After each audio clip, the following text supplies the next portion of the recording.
Bon. Alors, bonjour à tous. Je viens ici en réaction au projet de loi qui a été déposé par le ministre Simon Jolin Barrette. Alors, la première chose qui me frappe lorsque l'on voit le projet de loi qui est déposé, c'est d'abord et avant tout le fait que au Québec, maintenant, avec le gouvernement de la CAQ, on décide d'éliminer carrément 18 000 dossiers qui sont en attente. Peut-être que pour certaines personnes, ces 18 000 dossiers, c'est du papier, ce sont des fiches que l'on peut tourner, mais on parle de 18 000 dossiers de près de 50 000 personnes. Humainement, ça va être très difficile, mais plus que ça, c'est l'image internationale du Québec, c'est le message que l'on envoie. On a accepté d'avoir des dossiers, on a encaissé l'argent des personnes, et là, on va leur dire, bien, écoutez, ça ne fonctionnera plus avec le projet de loi. Ça va plus loin, parce que aujourd'hui, il y a une directive du ministère qui dit qu'à partir de ce jour, on ne traitera plus ces demandes. Les 18 000 dossiers donc sont oubliés, on ne traitera plus les demandes, avant même qu'il y ait adoption du projet de loi. Et ça, pour nous, ça constitue un problème majeur.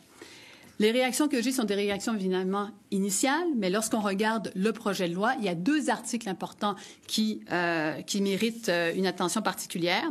Article 9, article 10. L'article 9 qui fait référence à la résidence permanente des personnes qui viennent s'établir au Québec et qui clairement parle du fait que le Québec devrait avoir un droit de regard par rapport à la résidence permanente. Ma question que j'ai pour le ministre Jolin Barrette, c'est quelles sont les négociations qui ont eu lieu avec le gouvernement fédéral pour pouvoir même intégrer cette notion-là à l'intérieur du projet de loi? Je pense qu'il sait très bien qu'il n'y a pas eu de négociation et c'est la raison pour laquelle il introduit un autre élément important qui est l'article numéro 29 qui dit que le gouvernement peut par règlement déterminer les conditions que doit respecter un employeur qui souhaite embaucher un résident permanent. Alors, à notre sens, il sait qu'il n'a pas la latitude nécessaire pour agir en matière de résidence permanente, mais il se donne un moyen de le faire avec un autre élément de la loi. Et c'est ce qui nous fait croire encore une fois, qu'il n'a pas d'entente, mais pire que ça, qu'il va imposer des règles lui-même aux employeurs. Alors pour nous, ce projet de loi, initialement, c'est un projet de loi d'abord très inhumain. C'est un projet de loi qui a un impact négatif au niveau international pour le gouvernement du Québec. C'est l'image du Québec. C'est près de 50 000 personnes qui vont recevoir ce message-là et je pense qu'il va y avoir beaucoup de réactions de la part des gens qui traitent ces dossiers-là. Et finalement, c'est d'inclure à l'intérieur d'un projet de loi des éléments qui relèvent du fédéral sans avoir négocié avec le fédéral. Voilà.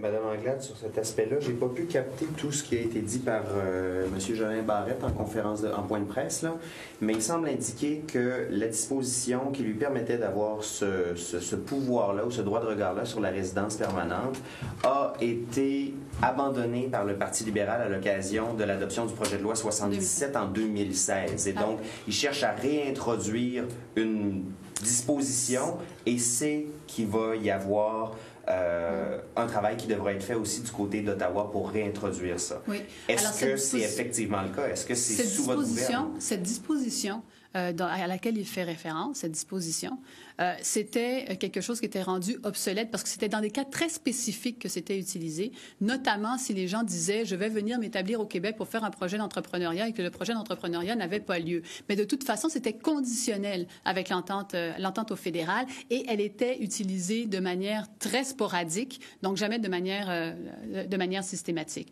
Donc, encore une fois, ce qui est introduit là, c'est pas la même chose. Ce qu'on est en train de dire, c'est qu'il veut s'octroyer une manière générale d'avoir un impact sur les décisions par rapport à la résidence permanente. Et ça, c'est très différent. Et je pense que le fédéral va vite comprendre que ce n'est pas seulement des petites modalités comme il y avait auparavant dans le système, mais des changements majeurs. Pensez-vous que c'est peine perdue puis qu'Ottawa va fermer la porte absolument?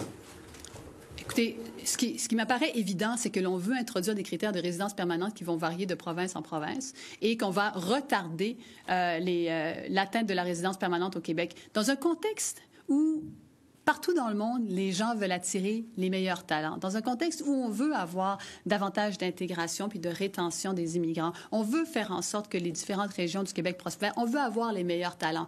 Pensez-vous vraiment que quelqu'un qui vient s'établir au Québec, qui peut avoir une résidence permanente à l'intérieur de quelques années, un an, rapidement en Ontario, va rester plus longtemps ici simplement parce qu'il est au Québec? Pensez-vous vraiment que ça va rendre le Québec attractif?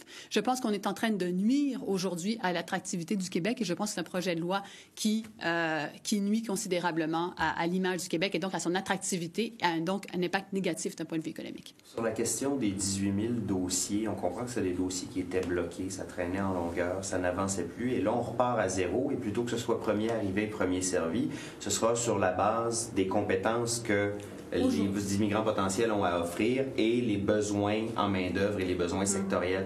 Est-ce que c'est pas une bonne idée que de dire aux gens, écoutez, c'est bloqué, on arrête et inscrivez-vous au nouveau système. Si vous correspondez à ce dont on a besoin, ça va aller vite. Attention.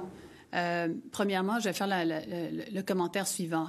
Il y avait, à l'époque, 95 000 dossiers, on est rendu à 18 000 dossiers. Il n'y a rien qui empêche aujourd'hui le ministre de décider qu'il va traiter les 18 000 dossiers et qu'en parallèle, il dise aux gens d'appliquer dans le nouveau système. Il peut faire les deux. En aucun cas, ces deux éléments-là sont liés.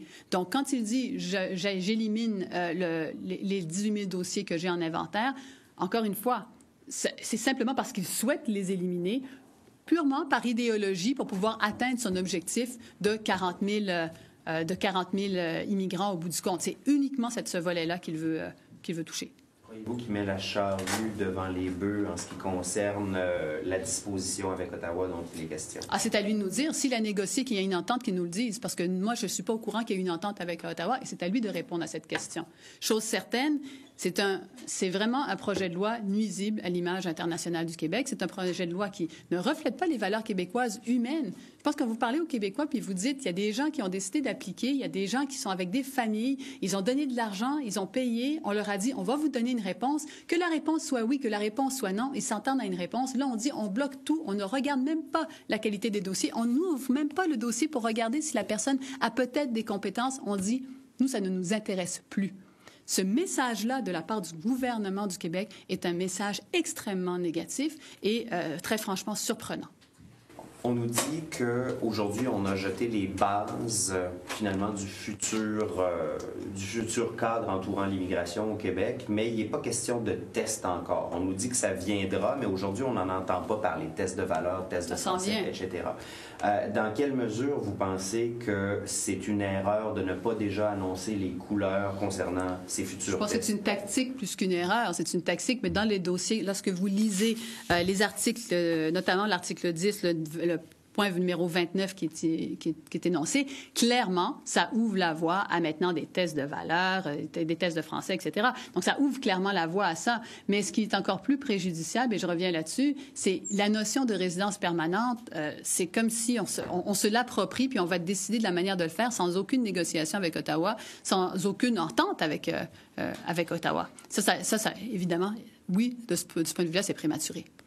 I just would like to have a sense of your critique regarding this Bill 9, because what Simon Jolin Barrette is saying is that he's bringing back a power that the Liberals left in 2016. This is so. Yeah, I know what power you're referring to, and this is so. This is really ridiculous to talk about this because you know what? Back when there was this element, it was only for a very low number of cases. It was in the case, for example, I was just sharing this example in French, of an entrepreneur coming to Quebec with a permanent residency but not actually doing his role in terms of entrepreneurship. And Quebec had to negotiate with Ottawa at that point in order for this person to review the status of this person.